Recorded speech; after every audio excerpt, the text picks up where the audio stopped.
Hello guys, কিরকম আছে? আশা করি ভালো আছে। সবুজ সাথী দুষ্টু মেয়ের চ্যানেলে তোমাদের কি স্বাগতম। কেউ ভিডিওটা স্কিপ করো না, দেখতে থাকো। আর আমি ভিডিও করে তোমরা তো দেখতেই পাও যে আমার মেয়ে ভিডিও করে। আর আমি কি রান্না করেছি আজকে আমার মেয়ের চ্যানেলে দেবো। দেখো কি রান্না করেছি, চলো। এখানে রান্না হয়েছে ভাত আর তরকারি। নিয়ে আসি, ধরো।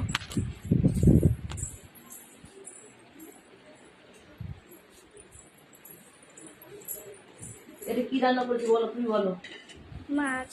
মাছ কি দিয়ে রান্না করছি? বসো, বসে দেখো। আলু, কাঁচকলা আর হচ্ছে কি যেন এটা, আর সাইডিং মাছ আমার ফেভারিট। তো আমরা আলু কাঁচকলা দিয়ে আর হলো সাইটিং মাছ দিয়ে ঝোল করেছি। এটা আমরা খাবো। আর আমাদের রুটি লাগিয়ে খেতে। ও মা, হ্যাঁ, টাটা, আই লাভ ইউ।